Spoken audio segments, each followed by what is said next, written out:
All right. Back on record for Mr. Mark Hensley, 25C000424. It's my understanding you want to challenge the evaluations here. Yes, sir. You have a statutory right to, and so I think at this time we need to set a hearing. The statute says within 10 days. We have some scheduling constraints. I asked for dates for special sets by my clerk. Right now we have the 29th of July in the afternoon. Does that work for everybody? That'll work for the same. Okay. I have an immediate concern I need to address. All right, give me 1 second. Yes, sir.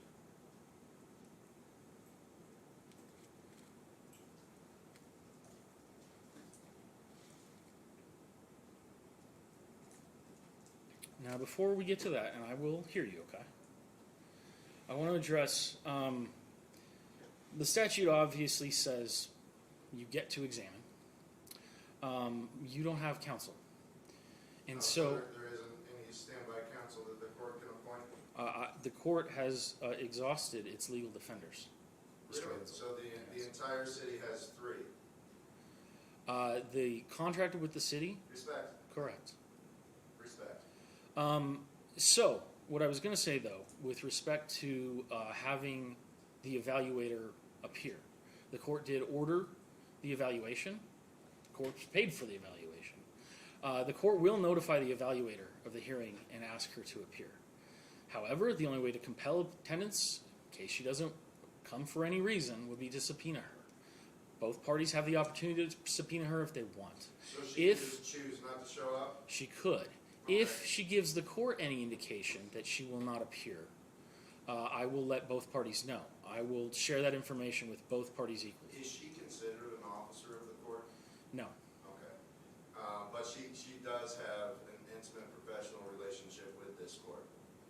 I would not describe it that way in the slightest. So, She's an individual that the court hires periodically to conduct evaluations. will you just tell me a rough ballpark as to what periodically is in the course of 365 days? I don't know, You honestly. have no idea. Is it more or less than 10? I don't know. Because it's not just because of her, or I'm not just trying to. asking about her specifically. I understand. I'm not trying to hide anything from you, Mr. Hensley, No, but we. what's going to happen is she might not show up, and I don't have the ability to subpoena her. You so do. I'm just curious about the games that are getting ready to be played, and I got to stop talking for a minute. Okay. I just need a minute, or just let me stop and refocus, and then you take the floor and redirect me. All right. With respect to subpoenaing her attendance, if you ask our counter for a subpoena, they will provide one to you, okay?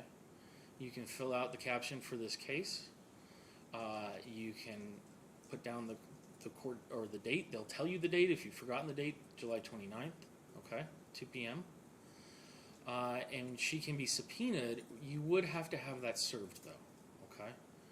You can pay the sheriff's office to serve a subpoena. Is my caregiver considered an extension of me? I can't give you legal advice. But it has You to be personally served. I cannot. just can't personally You do it. cannot personally serve. Well, All right. I personally know the answer to that problem. Okay. So those are the options with respect to service. We have the hearing set. Anything additional, counsel? Nothing further, thank you. Anything additional, Mr. Hensley? So certainly. Okay. So I'm currently in psychiatric crisis, and not imminently, but I fear for my life. Okay. Right? It's been very complicated. I think I've had probably 7 or 8 police contacts since I saw you last. Now these police contacts aren't just how you doing, Mark. These are hours of my time. They devastate me at night. It has me vomiting and in seizures, and I can't get any medical care in town. Right? All of this is part of, or indicative, let's use professional language here, of the same problem. Now, the biggest problem that we have is accountability, right? So why all these people working for corporations or the public are in a position of authority, their only answer to that is just don't respond to him. Just don't respond to him. you to know that I legitimately fear for my life, and I'm doing everything I can to prevent violence. But the city has illegally evicted me from my apartment. Now, they've left me in there while it goes through the appeals process, but my lease is up July 31st. I can tell you that there is imminent danger if I'm not provided adequate housing because I do not have the ability to search for it myself in my current condition. Okay. I don't have any control over. I just wanted it said in court. Okay. I mean, what the city is doing to me is absolutely abysmal, and if they're gonna make me homeless over this, I just want the entire city and the entirety of the judiciary held accountable, because everybody knows what's going on here. But by the way, this has nothing to do with this case, period. It has to do with what I'm dealing with the police officers. Hang on, Mr. Hensley.